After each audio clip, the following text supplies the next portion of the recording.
Okay, be ready.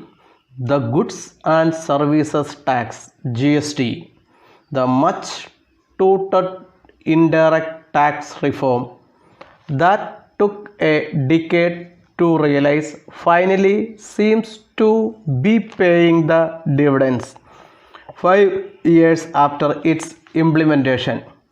The September GST collection at rupees 1.47 lakh crore is the seventh in row when monthly collections have been over rupees 1.4 lakh crore.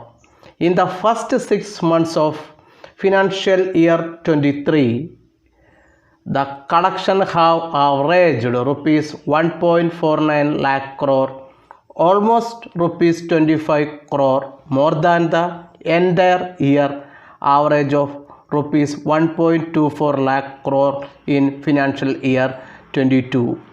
This is a big jump given that average monthly collections even in the pre-COVID era were around rupees 95,000 crore.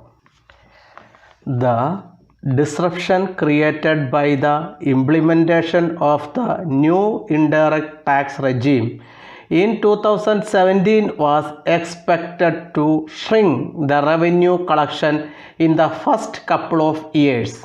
Still, it took much longer than that for revenues to stabilize at a healthy average of above 1 lakh crore. This delay could be attributed to the government's many mistakes in the early days of GST implementation. The biggest of them all was frequent chopping and changing in the rates. Under pressure from both businesses and the public, the government made many unnecessary changes, including lowering GST rates on several items, keeping some goods and services out of the ambit of GST, etc.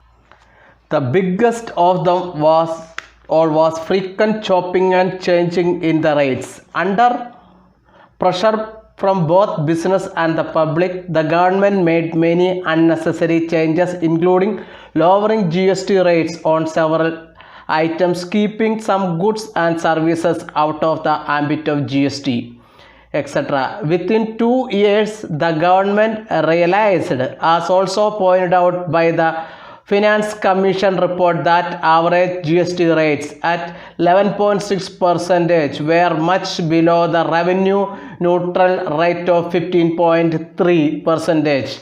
But it took them a while to reverse some of the mistakes, including lowering rates. The rates rationalization processes began a year ago, and now after the few rounds of increases in GST rates, revenues and have started showing healthy growth. The crackdown on evasions and wrongful claiming of input tax credits also helped the government shore up collections.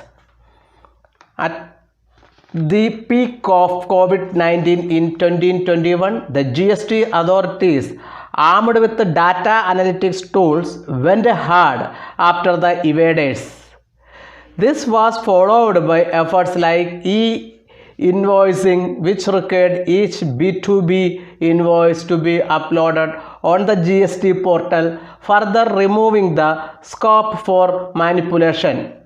Better monitoring and rate rationalization have helped the government increase GST revenues recently, of course, also supported by high inflation. Now the central government would be hoping that states lower their anti-GST stance and stop asking for more compensation. Stop.